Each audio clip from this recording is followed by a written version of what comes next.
Good afternoon, everyone, and welcome to the AOGME webinar series. We're pleased to have you join us for this AOGME webinar on community nourishment featuring Dr. Welch, Dr. Makal, and Dr. Jones. My name is Sid Sen. I'm a program analyst for the GME Initiatives team at ACOM, and I will help facilitate this webinar. Before we get started, I would like to review a few housekeeping notes. This webinar is being recorded. It will be posted on the AOGME webpage shortly. All participants are in listen-only mode. If you experience technical issues during the webinar, please use the chat feature and we will assist you. If you have any questions during the webinar, please feel free to submit them through the Q&A feature at any time. If time permits at the end, the presenters will respond to your questions. I will now briefly introduce our presenters. Dr. Welch is the co-founder of the Community Nourishment Project and the executive director of Southwest Virginia Graduate Medical Education Consortium. She directs the consortium, a non-profit dedicated to developing an equitable and culturally competent medical workforce in Appalachia. Dr. Makal is a co-founder of the project as well and an assistant professor of biochem at the University of Virginia's College at Rice. They teach a variety of subjects related to biochem and cell and molecular biology. Dr. Jones is an assistant professor of internal medicine and assistant dean of clinical medicine at Knoxville. She is board certified in internal medicine and is a fellow of the American College of Osteopathic Internists. She graduated from UP KY-Com and completed her internal medicine residency training at Norton Community Hospital in Norton, Virginia. With that, I will turn it over to the presenters. Good afternoon. My name is Wendy Welch, as you can see, and I run the Graduate Medical Education Consortium, which is a bit anomalous within graduate medical education. The consortium is not a committee inside a hospital, and we are not doctors. It is a nonprofit that works alongside medical education, and we work down into grade school, and we work up into postdoc residencies.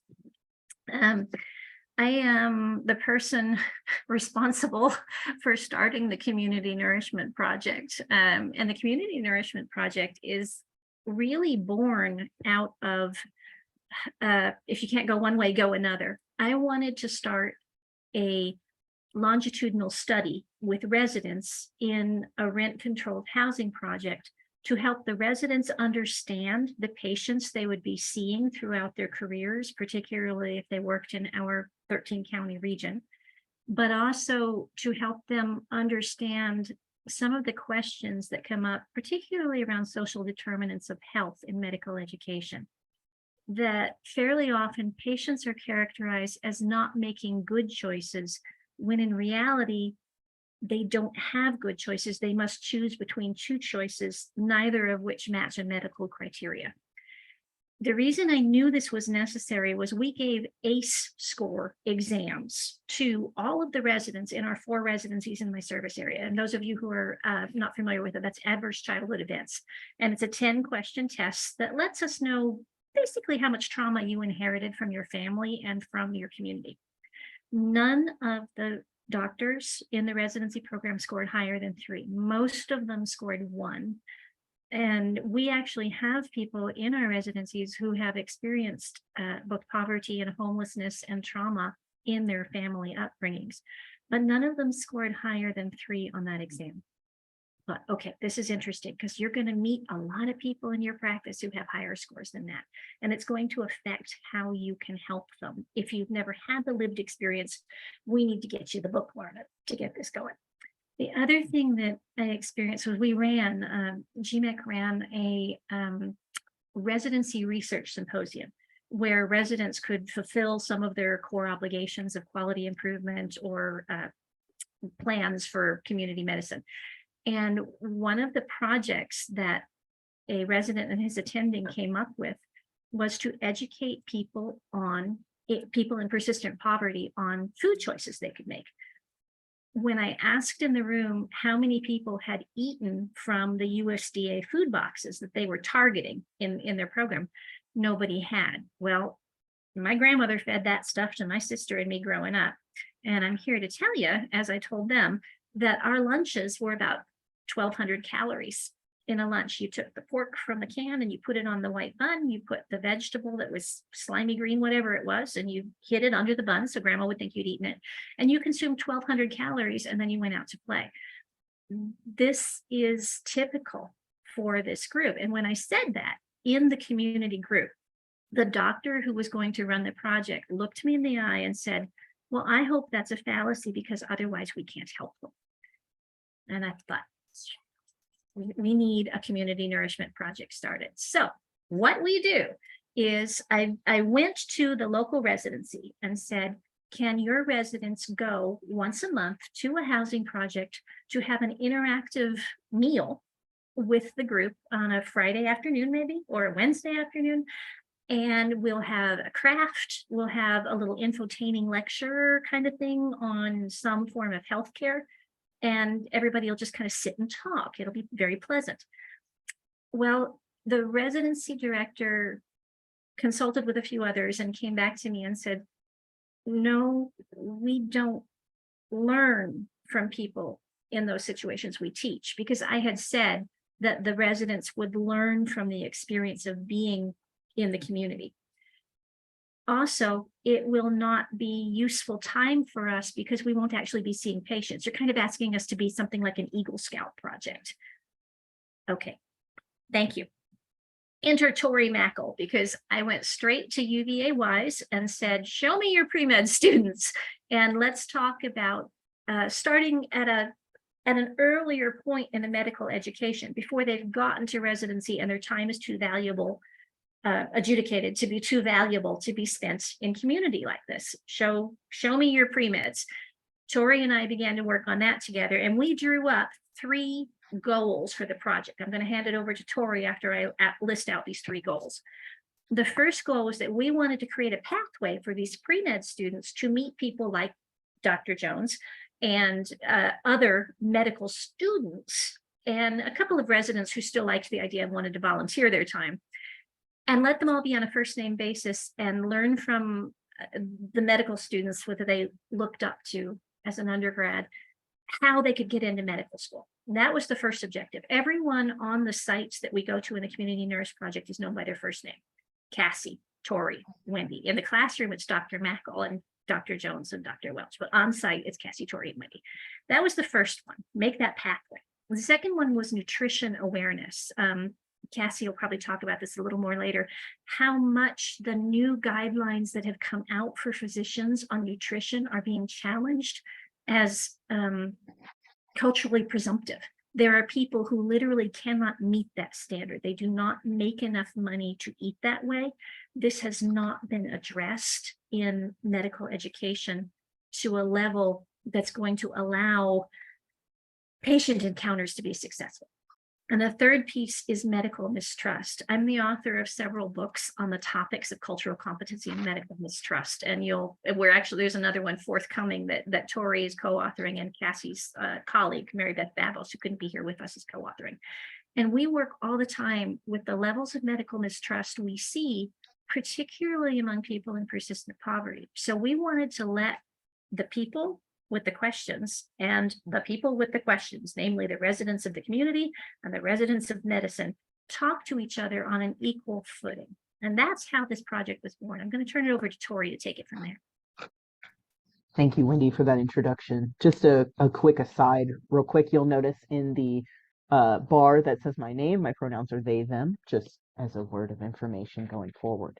So I started at UVA WISE in August 2020, and in the next year, I was handed the Future Professionals Club, as it is now known. I was told, here, do something with this club.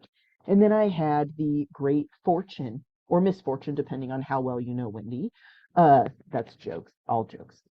But had the great fortune of getting to know Wendy and figuring out that we see eye to eye on a lot of things. And we also are able to identify some inroads that we can build between the pre-meds who are young and bright-eyed and bushy-tailed, and all of our medical students that have a little more life experience, they're a little more mature, and so they can model how students are supposed to behave in these public-facing events. So the Community Nourishment Project originally started from this idea of, well, let's take, these people that want to be medical providers and put them out into the community. Well, we started that project I believe we fully came on in September 2021. And so the undergraduates started this project. We went to Inman Village, we had a dinner, it was great, it was a fun time for everybody. But as time went on, we realized that the curriculum of what they're actually learning is different on the surface from the sneaky things we're trying to teach them about how to be good people and how to be good doctors. So on the surface, they volunteer and say, I'm going to save the world. We love that energy, but let's tone it down a little bit and let's be reasonable. We're going to figure out how we can identify inroads to meaningful change within our communities by asking very simple questions. And so to backtrack on how that type of approach was formulated, Wendy and I had the opportunity to go to UVA Charlottesville in spring 2022, where we had the opportunity to be part of the Community Engaged Teaching Scholars Program. And there we had the opportunity to meet some community organizers and activists and people that are doing really great work in the community there in Charlottesville. And the lady that we got to talk to told us, well, are you asking them what they need? What do they need? And you need to give them what they need as opposed to what you want to give them. And that really became the entire model, not only for how we interact with the community, but also how we teach our undergraduate students and how the medical students thus model that behavior and kind of gold standard in return. So we started asking these very simple questions, get to know people. What do they need? Why are they here? Where do they want to go with their life, with their future? And so a lot of the students that we have here at UVA-Wise are first generation college students. Many of them have experienced situational or generational poverty and food insecurity at some point in their life. So they're really in tune with a lot of the issues that these communities are still experiencing. So back to the sneaky curriculum, right? So undergraduates love to volunteer. They love volunteering. They love being out there in the community, and they love contributing to, changing the world, positive force in the world. But what we're actually teaching them under that kind of sneaky surface layer of you're volunteering to do good in the community is we're also teaching you skills that you will use throughout the rest of your life, particularly if you're going into these medical education routes. So learning to talk to people, learning to treat people fairly and equitably, learning to ask the correct questions. That is an acquired skill. So a lot of our students are actually learning how to do that by watching Dr. Jones, by watching Dr. Welch, by watching me fumble my way through a social interaction. Let's be honest, I'm a biochemistry professor. I'm not that great at talking to people, but I do my best. And so by modeling that good behavior, we're also teaching those students that are very, very young, haven't had a lot of education in general, let alone medical education, how to function as normal humans in society, but also how to be good doctors. So that secret sneaky curriculum is we're teaching you to be a better person while you think you're just having a fun time volunteering. Sneaky. We're good at that kind of thing. So I'm going to pass this on to Dr. Welch, Dr. Jones, who can give a little bit more information about the connections between what we teach the undergrads and what we teach the medical students. So Dr. Jones. Thank you. So I'm with LMU DCOM, and we partnered with Dr. Makal and Dr. Welch roughly 1 year ago. So we had a cohort of third-year medical students that were in the area of where they were having the Community Nourishment Project. So we invited those students as a volunteer opportunity. Again, there was a little bit of a sneaky curriculum, and I'll say it was even sneaky to me. I wasn't even sure of it because I was new to the project. So we invited those students on a volunteer basis, and it was a introduction to the community. There was a tour of the property. I think we had a gardening craft that day, and there was actually a distribution of school supplies. So Dr. Makal and Dr. Welch had already met with the community. They had already identified how many students were there, and so our students came as more of a volunteer, get to know, introduction to the program. We had 40 community members that came out that night. There was 29 backpacks that were given out to students. We had a grilling opportunity to eat and just share stories, and it was a great time. And afterward, we debriefed with the students and just said, what do you think? And the things that they were able to identify, actually for our medical students, they were identifying barriers to care. Essentially, they were identifying the social determinants of health. You know, they were identifying how far the community members had to walk just to come over to the event. They were having to walk through tall grass. They were talking about the bridge that they had to walk over and how they could potentially fall through it because the boards, you know, were rotting out. They talked about how green it was, and this was an opportunity for Dr. Makal to say, yes, everything is really green, but actually the water is contaminated. So they can't even grow anything here. So, you know, students were able to identify these things, and we asked them to do a journal reflection. And one of the students actually said, you know, how is this, what I saw is, how is this community going to prosper if they don't even have their basic needs being met?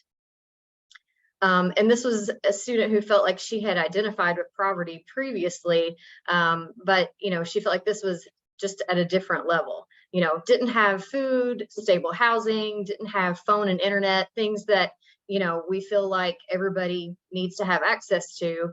These aren't being met. So she said, you know, when I'm looking at patient care, this isn't a question of why are you making a bad choice, but what choice did you even have to make?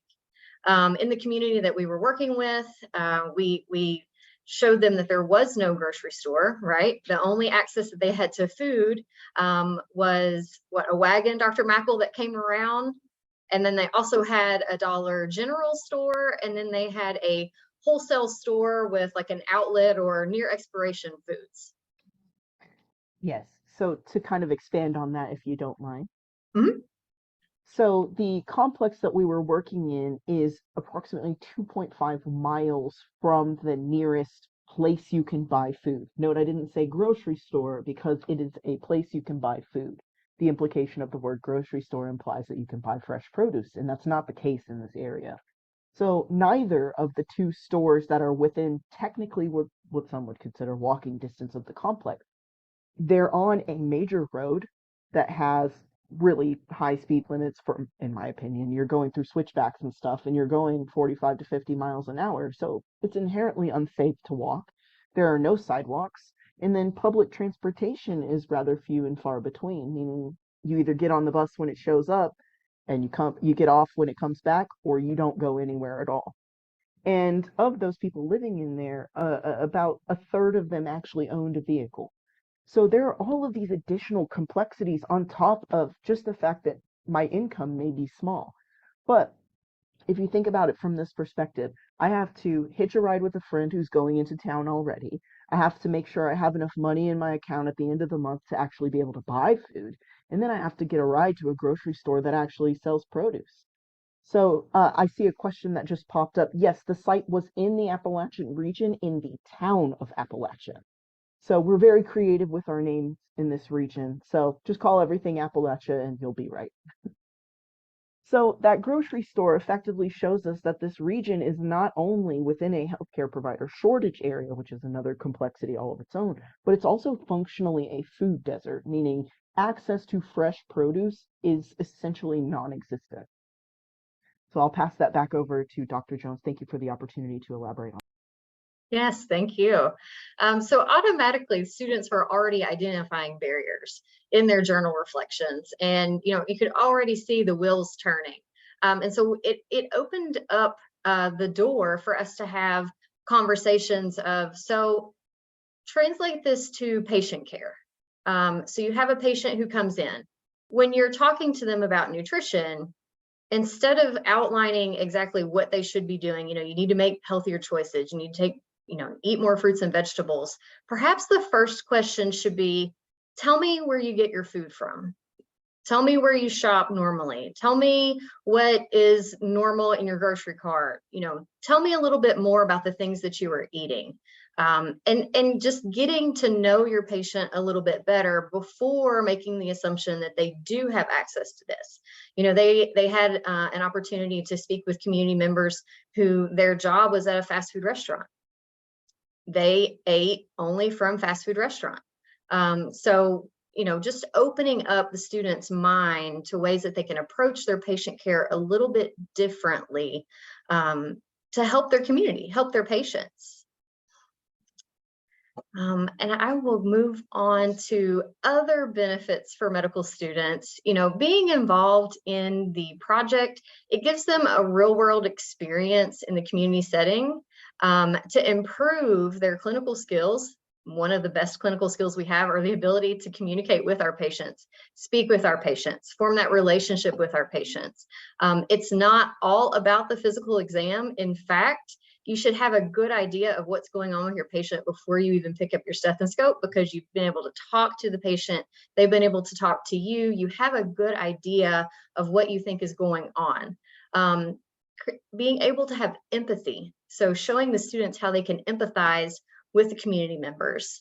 It helps them with a holistic understanding of health by seeing the needs of the community and the different determinants that they can identify beyond that clinical setting, getting them outside of those four walls of where they normally see their patients. Immersing them in the community that their patients live in just helps them to understand some of the barriers that the patients have.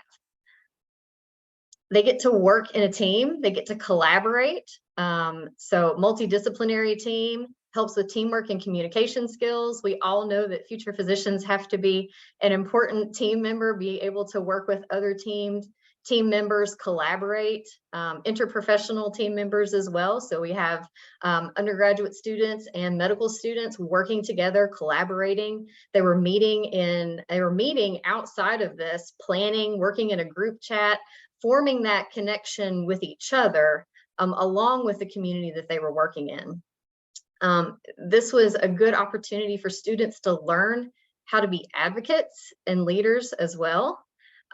So by participating in the project, they could advocate for health equity, things that they were seeing. We had a student that said, we need to put in pavers so that they can actually get some activity, walk over to the park. They don't even have direct access to the park. Who can we call? We need to get these pavers in here. How can we raise money? So we started to say, well, we can connect you with the person that you can talk to, and let's see how we can get this done. So the students were just immediately wanting to engage and improve this community from the very first session. And then, of course, the positive impact that it has on the community. So those are some of the benefits for medical students.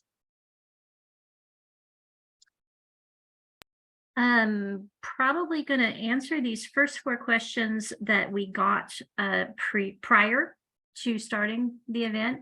If you have questions, feel free to type them in chat, but these kind of continue telling the story. Yeah, Janet, we can. I'm going to go ahead and answer these 4, and then we'll address that. But in a word, pharmacy program. Yeah, it is our best friend, pharmacy program. There was a question asking how we sustain involvement in faculty and staff. To be honest, we're beating them back with a stick. People are coming out of the woodwork wanting to be part of this project, not least because we've been successful in getting 2 grants, and not least because we've had a lot of positive media coverage. So, yeah, we can talk about that too, Janet. We've had to turn away some people who came with hero energy, what Tori talked about earlier. We're going to come in, we're going to set up our tables, we're going to do this, we're going to make flu shot vaccinations, we did COVID vaccinations. And the community that we have spent 2 years building trust with looked at them and looked at us and said, who did you bring in here, and went home? And we can't do that. So we're real careful who comes to the project. We are actually expanding it, and that is one of the other questions here. Do participants of the program receive any special formal recognition on their respective diplomas? They don't this year, but out of VT Carilion, Virginia Tech Carilion, next year, this will be an optional part of their rural rotations and residencies. There's a class called rural residency in medical school that is optional to them. And those that participate in that class will be an active part of Community Nourishment Project, and that will be on their diploma. So the other thing we do to sustain staff, though, is we alter drive times. Tori lives near the project. Cassie and I each have to drive at least an hour and a half to get there. So we alternate when we're going to be there. Cassie and I actually don't see each other all that much because she's there when I'm not, and vice versa. And we have a fourth staff member, Mary Beth Babos, who is Cassie's colleague, and then another staff member who's a social worker at Tori's facility. And we alternate when we have to. And when someone says, I have an emergency, the rest of us close ranks around the hole, and there's no guilt, full release. There was a question about how cultural humility helps students have better patient outcomes. How long have you got? There's fewer lawsuits. There's more compliance with the directions of the doctor, and there's more understanding of what those directions mean and why they should be complied with on the patient. There's less medical mistrust. There's an awareness in the doctor of something that I hope Cassie will address a little later: social power. Doctors are not just medically knowledgeable, they have social power. And in a small town, y'all know you can't walk into Walmart without having patient encounters. Well, one of my jobs is to help residents be able to walk in and out of Walmart unscathed, but it's also to help them harness that social power to make things better, to find out where to go to get the pavers to put down in the park, to find out who they talk to. And it is amazing how fast a door opens when they find out you're a DO or an MD. The doors will fling open for you because everybody wants you as a part of their team. So we teach a lot about the social power aspects. And then lastly, cultural humility literally saves lives. Y'all remember Ebola, right? Y'all remember COVID, right? During Ebola, there were workers in Africa who said to the people a woman whose mother had died, the ritual of washing the body was not possible because of contagion. And they said to her, your mother loved her grandchildren more than life. You know she did. Instead of washing her body, go get an object that was important to her, perform the ritual washing for that, and bring it to us, and we'll make sure that it is buried, cremated, buried with her, because your mother wants your grandchildren to live. That's cultural humility. And that saved that woman and her 4 children, right? It saved her from carrying something home that she didn't need to be carrying. That's what cultural humility does. It saves lives. Think about the people in COVID that you held conversations with, that even now you get angry or regret the outcomes of those conversations because of that it was too late. The time to build cultural humility and cultural awareness is before you need it. There are some questions piling up in chat. I am assuming that Cassie and Tori have been looking at them while I've been talking, and I'm going to let one of them take up. So I will start with Janet's earlier question about suggestions for patients in terms of eating better if they do not have any funds. So this was something that my students and I actually started doing some laboratory research on. We were looking at the different ingredients in everyone's favorite soft drinks. We love our soda, we love our caffeine, but if that's something I need to sustain my joy and my will to live, I'm not really going to give it up, right? But I think I can make a better choice. So for example, something that has less sugar, something that has fewer preservatives, something that has, a more neutral pH, because now we're thinking not only about physical health of an individual, but we're thinking about oral health as well.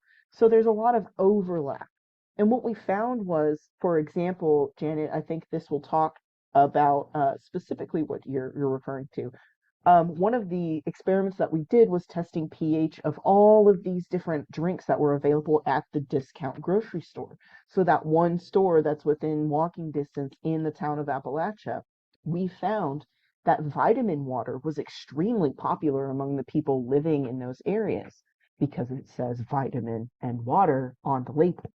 but actually pH testing showed that it is just as acidic as soda. So even though the ingredients are different and it says something healthy seeming on the label, telling people actually that's just as bad for your teeth as soda, okay, well, I'll make a different choice. Those little pieces of information that we distribute to people actually make a big difference. So rather than drinking this really acidic beverage, I'm going to have water instead. I'm going to make a different choice. And it's as easy as saying, get the low sodium variety of canned vegetables. Because when we spoke to people living in the complex that we were working in, we found that canned foods, frozen foods, those are the lifeblood of living in Section 8 housing and living below the poverty line in Appalachia. Fresh vegetables go bad way too quickly and they don't last long enough. So you got to work with what you've got, and you have to work within your budget and the limitations that, my check comes in on the first of the month. I have to make it until then. Canned vegetables are going to keep much better than a head of lettuce that I paid $5 for and is brown by the time I got done walking from the store. So practical suggestions, very easy substitutions are English. Sorry, my brain buffered for a second. Are the inroad to making meaningful change. Small changes that are actually tangible can make these huge ripples that end up, changing multiple people's lives. Because not just the one person that you're talking to, but their kids and their kids' friends that come over to eat at the house. All of those different kind of links in the societal chain are all affected by making one small choice.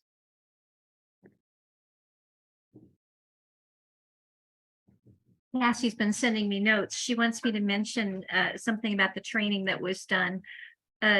In February of 2023, we had an event where afterwards we did the usual thing. I think they were making earrings that night, and they were doing stress balls and emotional thermometers. And the medical students and the pre-med students were fascinated that the kids didn't have words for anger. They knew what anger was, but they couldn't distinguish between rage, fury, anger, frustration. They just like, well, I get mad. Okay. So in the aftermath of that event, we had invited a group called Stories. That's actually their name. And they work with the accountable care organizations set up, accountable care for the community organizations set up inside our dominant health care system. So they came to us free, and they did the most beautiful job of talking to the medical students about what it means if you have, and we have to get a little dark into the weeds here. If you have a child who has been mistreated, and the child gets angry because you're invading their personal space, and the child doesn't have a word for that anger, they will simply strike you. That is what they have learned to do. That is culturally competent in the culture they have grown up in. And to reframe that with the child is say, oh, I'm sorry, am I frightening you? Am I bothering you? Let me back up here. Let me explain to you what I'm doing. Would you like to listen to this? That opens the possibility that the child will accept that you're being helpful. But if you say, wow, this kid hit me, what bad manners, you're probably done as a patient in that relationship. Cassie, do you want to add anything to that? Yeah, I'll say that also translate into patient care for students to learn that perhaps sometimes patients may respond in a way that we think is directed as us as a provider, and really it's not. And so being able to kind of pull up your bootstraps and get through the thick of what it is at the bottom line of what's bothering the patient. Oftentimes patient encounters aren't warm and fuzzy. Sometimes we're really getting down into very intimate details, and it's very vulnerable, puts patient in a very vulnerable spot. And so students were able to pick up on that with the children that they were talking about with emotional thermometers. And it's the same with adults, right? So we just have to, it was a great learning experience for students to know how to navigate through those difficult conversations and understand that when somebody reacts a certain way, perhaps it's something else other than what they're reacting to. And so being able to traverse that, ask the correct questions, again, it just really helps their interpersonal and communication skills, which is one of those core competencies for medical students.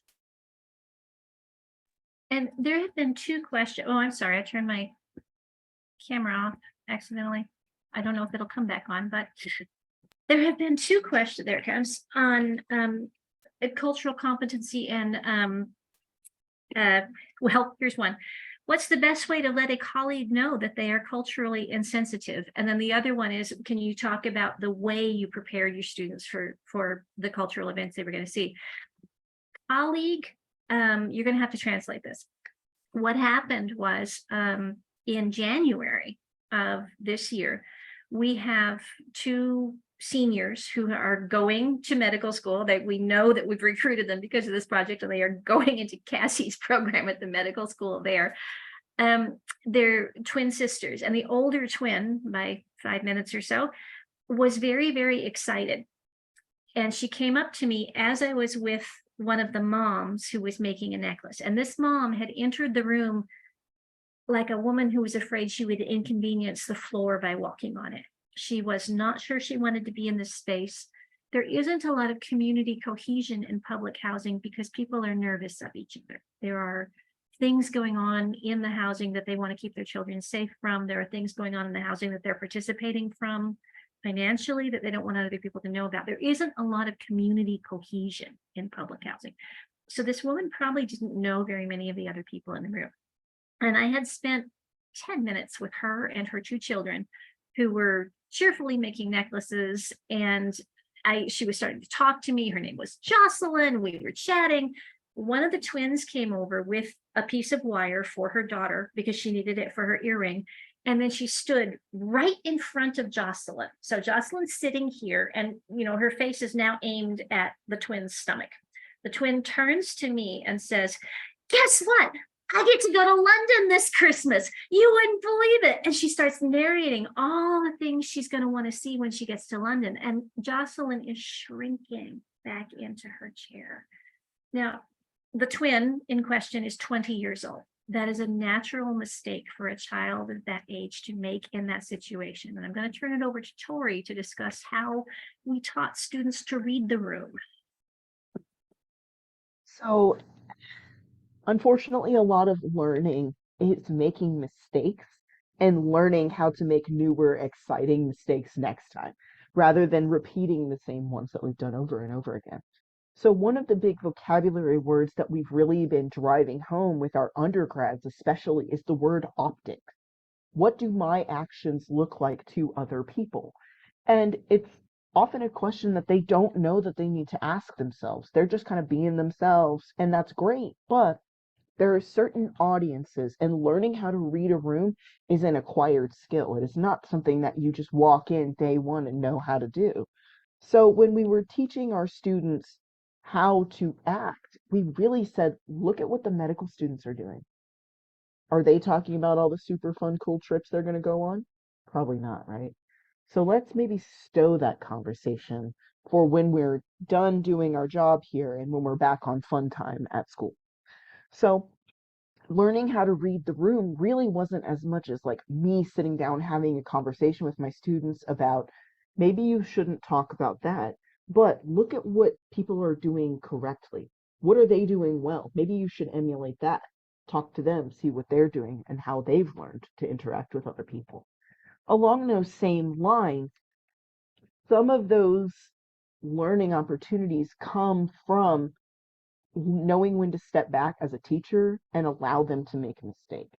So we don't have a lot of those, luckily, but sometimes it's we're making chili for our dinner and we forgot to soak the beans ahead of time. And now the pot we've brought to serve everyone is full of raw beans. Great. What do we do now? So along those same lines, yes, it's a failure. That chili was inhospitable. I would not even feed it to my worst enemy. We ended up having to get rid of it because it was not usable. But what they learned was I definitely need to soak the beans next time. And I'm going to start thinking about preparing this recipe ahead of time. So that way I will make sure if I make a mistake, I have enough time to fix it. And it's as simple as that. So yes, unfortunately, we did have to scramble that one day to make spaghetti for 60 people. I don't want to do that again, but I am glad that they had the opportunity to learn because it taught me as the teacher, as the advisor or the guide through the situation, where I should step in and where I should allow them to make mistakes. So unfortunately, a lot of our learning opportunities as leadership have also come from watching other people make mistakes and learning what we can do better next time. So our goal is not to be perfect the first time we walk in, but instead to say, I admit I don't know everything. And I admit I am walking into a room where I may not speak exactly the same language as you, but I'm going to do my darndest to try. And it's really the effort that matters the most. So when you're teaching students cultural competence, the word that I think we focus on and I encourage other people to focus on is optics. What do my actions look like to others? Am I going to wear my Rolex watch to go do volunteer work? Probably not a good idea. So it's about equalizing the playing field, bringing those tools to the table and saying, I offer this to you, but I offer it humbly. If I can teach you something and you can teach me something, then we have mutual benefit. It's exchange rather than I'm giving you something because I feel sorry for you. So by making mistakes, visibly making mistakes, but also owning those errors, especially as leadership saying, I made a mistake. I need to fix that and do better next time. Students are also learning that it's okay to kind of make those missteps, but you recover from it, you come up with a plan to do better next time, and then you implement those changes.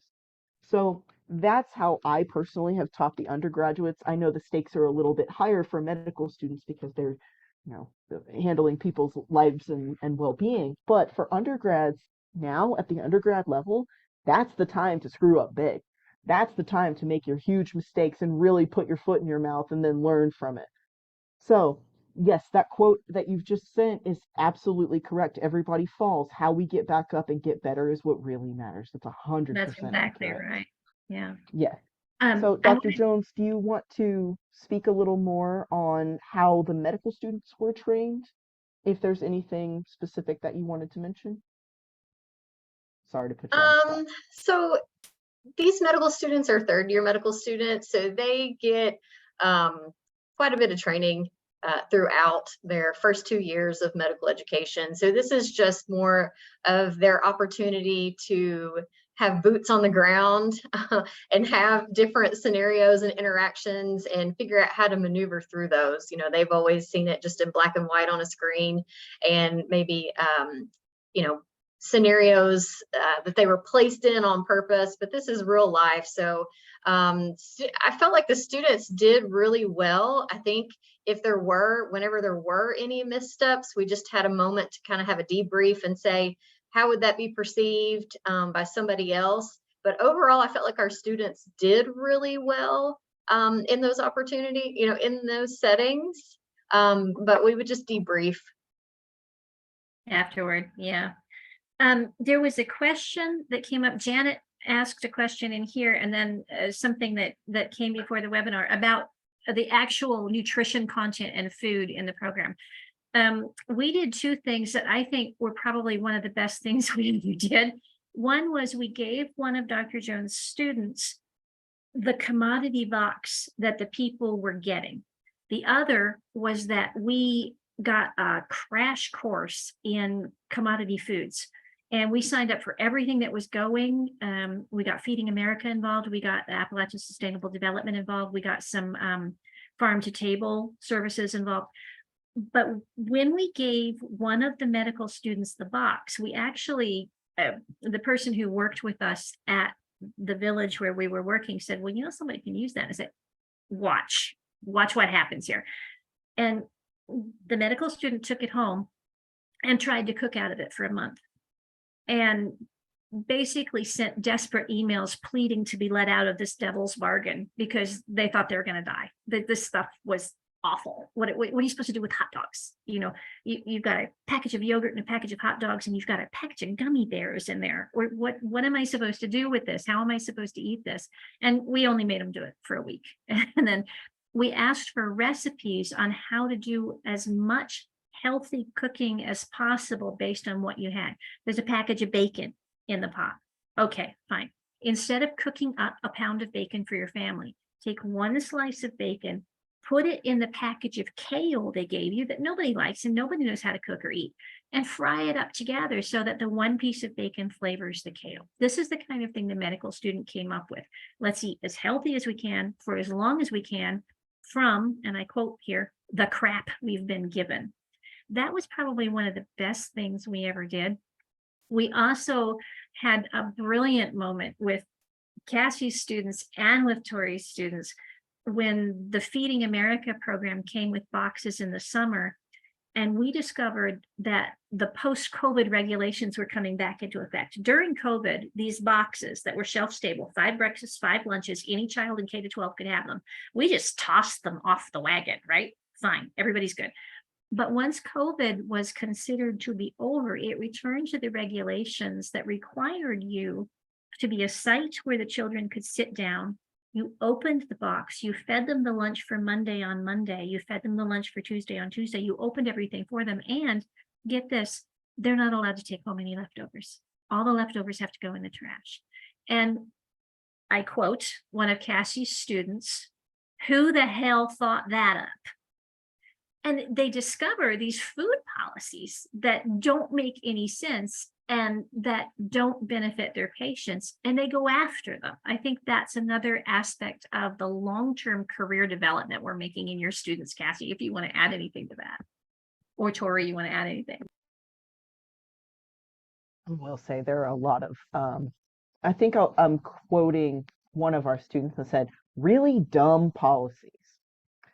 There are a lot of just nonsensical things when you try to feed people, and I mean, yeah, hoops, flaming hoops, hurdles, you name it.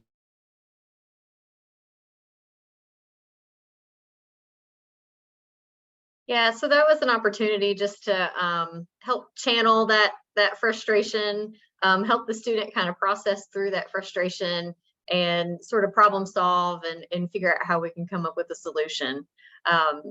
So there have been a few stumbles, but overall the students have grown. And what's more important is they've come to love the area. You know, we had students that came back for every event that they could. They were monthly events that we had. They tried to come back as much as they could. They enjoyed it. They enjoyed interacting with the community. They really enjoyed trying to problem solve, figure out ways that they could make the events better, meet the needs of the community. And so those were all points that we felt were in a positive direction for the students. And we felt like the project really was meeting some of the goals that I think initially we didn't even have down as goals, but as it developed and we saw what was happening and where the students were taking it, we were just really proud, honestly, of the growth that we saw in the students that were involved. And I will add that how can I put this? When we started working with the students, we weren't sure how much they were going to understand the limits of what they could do, you know, mind, body, spirit, the talking to the patient before you get your stethoscope out, taking into account the environment of the patient. This has been invaluable in their development, I think, as professionals. There's a question here. We mentioned farm to table. Did we work with restaurants? No. We had a local restaurant that gave us a discount when it came to Thanksgiving dinner because they liked what we were doing. But overall, the community we were working with had a very bad reputation at large in the community. In fact, one of the stores that we mentioned, you know, there was the Dollar General, and then there was the little local discount store owned by the family. The man who owned that store became a real ally to us, but he didn't particularly like what we were doing. He would help us do it because he liked us, but he kept saying, those people have got food. Those people are just going to try and sell what you give them to get some money for drugs. It kept saying things like that to us. And we kept saying, well, thank you. Can we use your fridge to store this produce we've been given so we can hand it out? And we just didn't engage in that. Tori, do you want to add anything about that? So historically, that area has been subject to a lot of the same challenges that a lot of the Appalachian region has faced, particularly with substance abuse issues, incarceration, foster care, all those kinds of overlapping kind of self-compounding problems.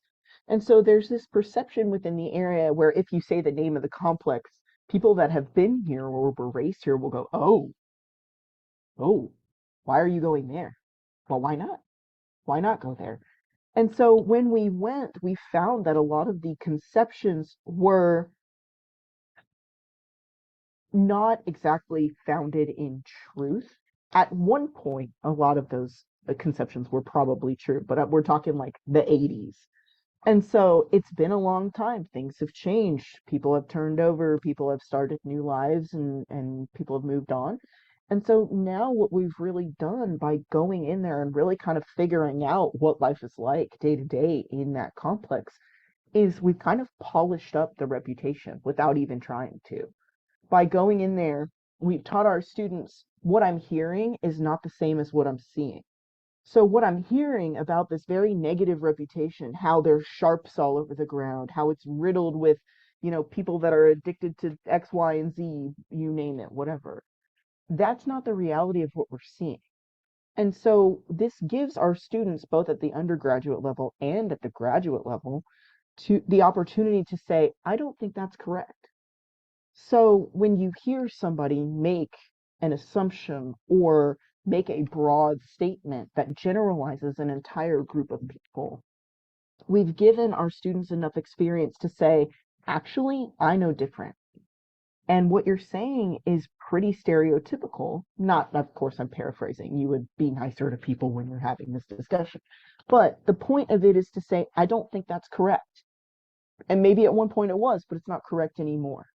So having the ability to challenge those preconceived notions or even those assumptions that people make is an acquired skill that our students are learning by spending time in this previous location and now at our new location. Yeah, I'll piggyback on that and say that we actually had some medical, I had some medical students come to me and say, how do I handle hearing some of the things that physicians in the community are saying about patients that really is biased? How do we address this? How do I maneuver through this? Because I'm in this project and I see these things. And at the end of the day, these are still people. These are people just like me. They've just had a harder road of life, different circumstances than what I've had. And so it was good for, I was, again, very proud. I felt like students really just, they really were getting everything out of this project that I didn't foresee even happening. But it was a great time for us to sit down and have that dialogue and say, are you in a place that you can say something like that? Like there's at the end of the day, they are still a person. I think we should look at this aspect. And if not, if it was a difficult situation and they didn't feel comfortable having that discussion, then just saying, me saying to them, remember how that makes you feel and make sure going forward, you don't treat people the same way. Don't find yourself getting hardened by circumstances and kind of lumping everybody together and falling in that same stereotype kind of rut. So it was just really eye-opening. And again, I think the project just really has helped medical students' growth, all without having a stethoscope. And we're coming down to the end of the time, but I want to reinforce that before I turn it over to Tori, who also wants to comment on this. When I went to Cassi with this project, and she said, well, what's your goal? I said, changing the face of medical education in America. And she said, okay, and what will we do on Tuesday? But the point being that a doctor can walk into a discussion with another doctor and challenge on an equal footing. Sort of back to that question someone asked earlier, how do you challenge a colleague as opposed to how do you challenge a student? It's easy to challenge a student. When you are the medical student, you can't do that. When you are the resident, you can't do that. But when you are the doctor, you will remember what you saw here, and you will also remember what it felt like not to be able to challenge it the first time you saw it. And when you are in a position to challenge it, you're going to change medical education. I feel like we're loading these kids for bear and sending them forward to conquer the world. And we are going to change the face of medical education, one student at a time. Tori? And I think that we should actually expand that to how it's influenced us as people that are advising these students. I mean, I'm not originally from Southwest Virginia. I grew up in Central Texas, so I'm used to a lot of the cultural similarities that are shared in terms of leaning more toward conservatism, some different ideals, religious faith being important in your life, all of those types of aspects. Those are common between where I grew up and where I find myself now. But there's a lot of nuance to the Appalachian region and a lot of specialty language. It's a dialect all its own. And you have to learn how to speak that language in order to connect with people. And I think what we're really seeing here is that our students, the students become the teachers. That's true. They're teaching us so much about how to interact with people, and they tell me stuff all the time that I didn't know. And like, I have a PhD, right? I like to think I know a few things, but they're constantly teaching me new things about this area. And if someone says, I've got the sugar, what does that mean? If someone says, by the old Beeline, what does that mean? You need to know where that location is, even though that gas station hasn't been a Beeline in 15 years. People still call it that. So it's learning the local language, the local flavor, and it's a mutually beneficial relationship because every time I go out, I learn something new from the people that I'm hanging out with, that I'm spending time with and getting to know. But I'm also learning from my students and watching how they handle situations, and thus tailoring my approach to how I teach them, not only in the classroom, but also when we're out in society, out in public, doing our volunteer work. A new question just came in, Wendy. Cassie, that question's for you because technically it's logistically problematic. Also, I am informed that we didn't actually open for Q&A. We were supposed to open the question panel. So if anybody's not using chat, feel free. Now's your chance. But Cassie, you want to answer the question in there? So the question that's been posted in the chat is there any thought of including first and second year medical students into the project? Yes, there has been some thought, there has been some discussion, and we're currently considering piloting in a geographic area that would be closer to campus. So where we currently are, it's quite a drive for first and second year students. So we're keeping that for third year students right now, just for geography's sake. But first and second year students love volunteer activities. They love that early patient care experience. So there has been some discussion, but I also think that the education that they get during the first and second years really helps develop them. It kind of gives them that good baseline for what we're seeing the third years that they're able to identify. I mean, there's so many instances that I learn every time I go, as Dr. Makal said, from the third year students. They point something out and I just think, man, you're going to be such an excellent physician. I don't know that I would have realized that when I was a third year student. So again, just very proud of where our medical profession is going, and excited for the student doctors that are in training right now. So we're wrapping up. We'd like to say two things. One, this project is being duplicated through some grants that we are expanding in our service area in Tennessee and Virginia. But if you are involved in an innovative project, particularly if it involves poverty, nutrition, or pathway pipelines in the community with the medical profession, we would really like to hear from you. Our hosts are going to put up our contact details afterward. There's also a slide deck about this. We decided not to inflict a slide deck on you, but there is one on the Southwest Virginia GMEC website. And we're just going to put that in chat for you. It's very straightforward.